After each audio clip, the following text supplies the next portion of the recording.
हेर्नुस् ल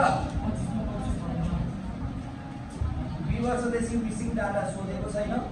most important छ भनेको पहिलेदेखि है दुईटा तिनटा अलिक गाह्रो सोध्दाखेरि यो क्वेसन पनि पर्न सक्छ अलिकति ध्यान दिएर हेर्नुहोस् ठिक छ यस्तो क्वेसन सोध्यो भने तपाईलाई के दिएको छ डाटा के छ मिसिङ पी छ ल यो कसको थ्रुबाट टेबलबाट निकाल्ने भन्दा यहाँ एक्स्ट्रा इन्फर्मेसन आउँछ के दिएको छ हामीलाई के दिएको छ मिडियन मध्यिका कति छ मध्यिका भनेको के हो Q2 एमडी त्यसलाई हामी के भन्छौँ एमडी Q2 त्यसको लागि हामीलाई के चाहियो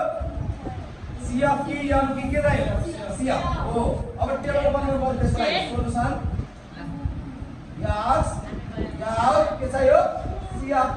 किन मध्यिका भनेको पोजिसनसँग रिलेटेड छ मिडियन भनेको पोजिसनसँग छ स्थानको लागि के चाहियो हामीलाई CF अब लेखौँ डाटालाई 15 देखि 30 होला न है 30 देखि 45 45 देखि 60 60 देखि 75 देखि भयो कति छ 10 8 15 5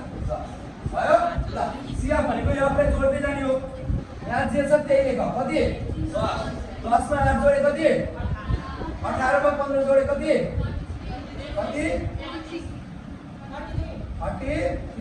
33 मा p जोडे कति 33 प्लस p 33 मा फेरि 10 जोडे कति प्लस p त छोड्न मिलेन यार यो p लाई छुट्टै राख्ने प्लस p गरेर छ अब सबैले जोड्दा कति आउँछ 23 यो सेवा आयो आयो भयो ल अब एक क्वेशन हेर्नुस् त एमा के सोध्यो राइट मिडियन क्लास मध्यिका श्रेणी लेख्नुहोस् भनेको मतलब यो एन्सर कहाँ पर्छ रे फाउन्ड कहाँ पर्छ रे एन्सर हेर्दा केमा हेर्नु पर्यो यक्स मा केमा हेर्नु पर्यो यक्स मा एन्सर कहाँ पर्छ फाउन्ड फाउन्ड कहाँ पर्छ 52 कहाँ पर्छ 45 देखि 60 लगाइहाल्नु बोलो भयो यसको मिडियन क्लास के हुन्छ मिडियन क्लास के हुन्छ मध्यिका श्रेणी के हुन्छ भन्नु बोले हजुर मध्यिका श्रेणी के हो के 45 देखि 60 भयो सक्यो यति लेखेको एक मार्क्स आयो ल बी नम्बरको क्वेशनले p को मान निकाल भनेको छ हामीलाई हो Q1 Q2 Q3 निकाल्ने कतिवटा स्टेप छ तीनटा हामीले कतिवटा स्टेप पढेका छौं तीनटा यदि मिसिङ डाटा नभएको भए मध्यिका पर्ने स्थानबाट जान्थ्यौं पोजिसन अफ मिडियनबाट जान्थ्यौं तर हामीलाई एन्सर दिएपछि मिसिङ डाटा छ कहाँबाट जानु पर्यो एन्सरबाट कहाँबाट जानु पर्यो एन्सर मिडियन एमडी लेखौं पहिले स्टेप भनेको एमडी कति हो 52 एमडी क्लास कति हो एमडी श्रेणी के हो माथि लेखेको छ एमडी श्रेणी के हो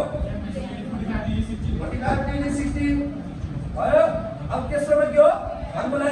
पहिलो स्टेप दोस्रो स्टेप तेस्रो स्टेपमा के हो फर्मुला वी हैव एमडी को फर्मुला के हो l plus n by 2 minus cr into I by भयो ल अब यहाँ के डाटा दिएको छ बुझ्नु लेख्नु where जहाँ एमडी कति हो 52 भयो त्यसपछि l कति हो l भनेको श्रेणीको पहिलो नम्बर कति हो 45 अनि n कति हो n कति छ 43 प्लस p अनि cf कति छ cf 31 ले माथि लिनु पर्छ कति छ 18 f कति f पनि कति हो 15 भयो आई कतिले पढेछ f कति छ 15 यदि यसमा यहाँ हेर्यो भने प्रत्येक 15 ले पढेछ भयो लगेर राख्यो अब लगेर राख है ध्यान दिएर हेर्नुस् ल एमडी को ठाउँ कति नाउ अब एमडी को ठाउँ कति राख्नु पर्यो 52 यहाँ छ दिएको भयो l को ठाउँमा कति राख्नु पर्यो 45 प्लस n को ठाउँमा कति राख्नु पर्यो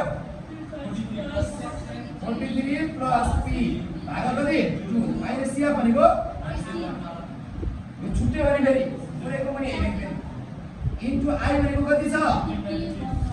अनि यहाँ भनेको भयो ल बराबर यो पनि नम्बर हो एक साइडमा ल्याइदिउँ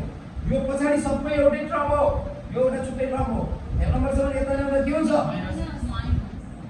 45 इक्वल्स टु अब यहाँनिर हेर्ने भने यो दुईटामा एलसिएम लिनु परेको परेन 2 अब यसको पनि 2 छ त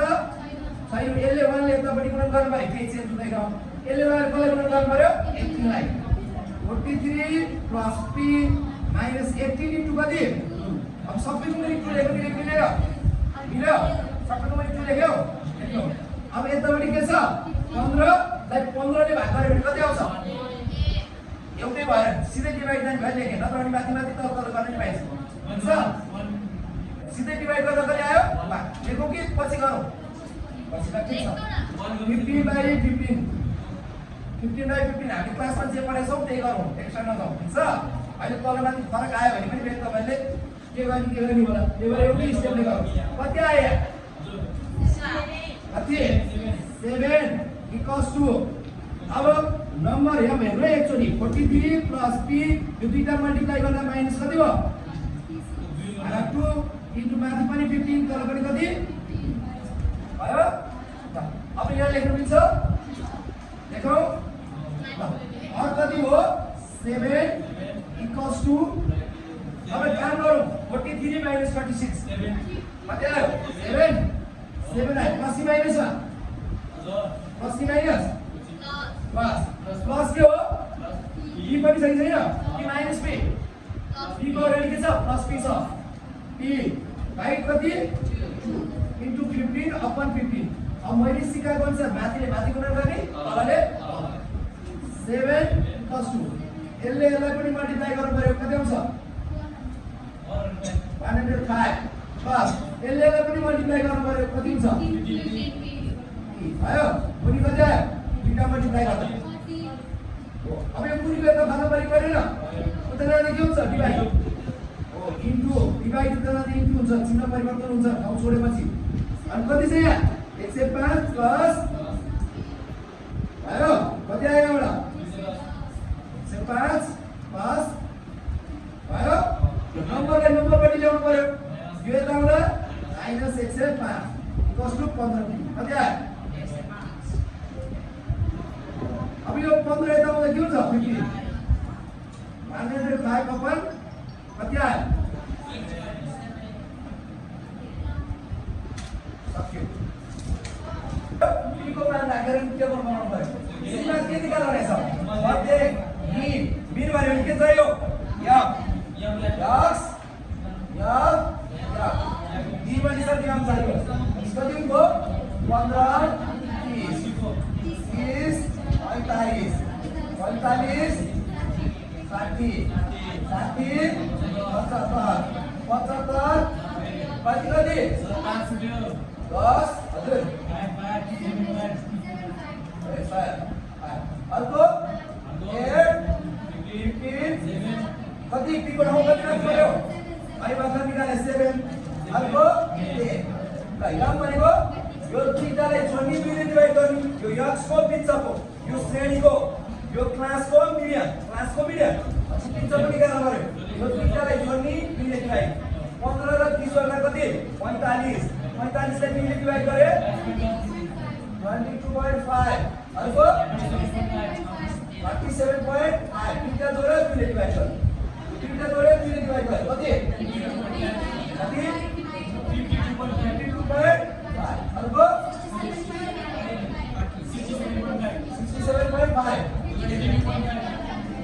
67.5 अब यो आफ्नो निकाल्नु पर्यो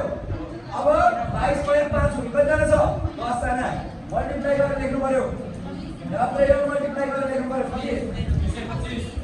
225 अब यो दुईटा मल्टिप्लाई गर्दाखेरि 225 यो दुईटा मल्टिप्लाई कति 30 यो दुईटा मल्टिप्लाई गर्दा 787.5 यो दुईटा मल्टिप्लाई गर्दा कति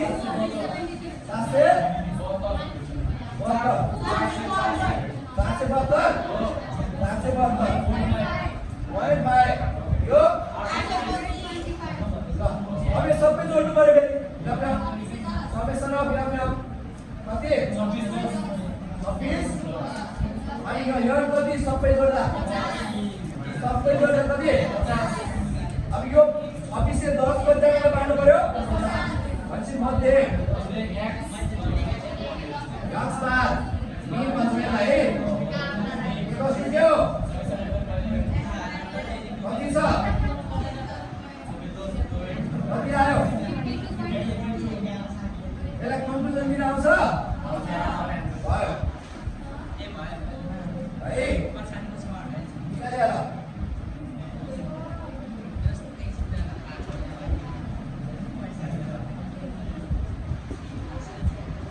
सरी हजुर अर्को अब डीको भयो कति आयो ल के भनेको छ क्वेसनले हेर्नुस् त डीको पनि गरिहाल्छु ल डीमा हेर्नुस् त 45 वा 45 भन्दा माथिको कति प्रतिशत विद्यार्थी रहेछन् यो भनेको पर्सेन्ट अफ स्टुडेन्ट भनेको याफमा हेर्नु पर्यो कहाँ हेर्नु पर्यो याफमा है कति स्टुडेन्ट रहेछन् भन्नु पर्यो 45 वा 45 भन्दा माथि विद्यार्थी संख्या नंबर of student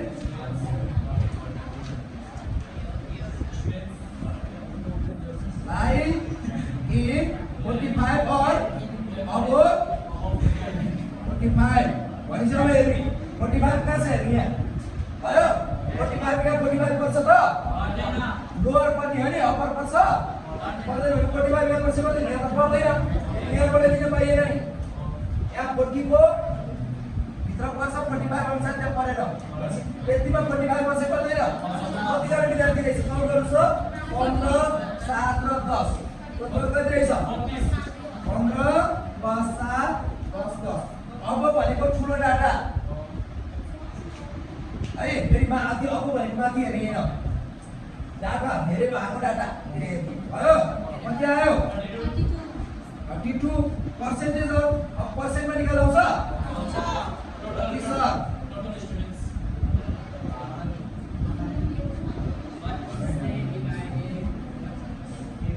कति हुन्छ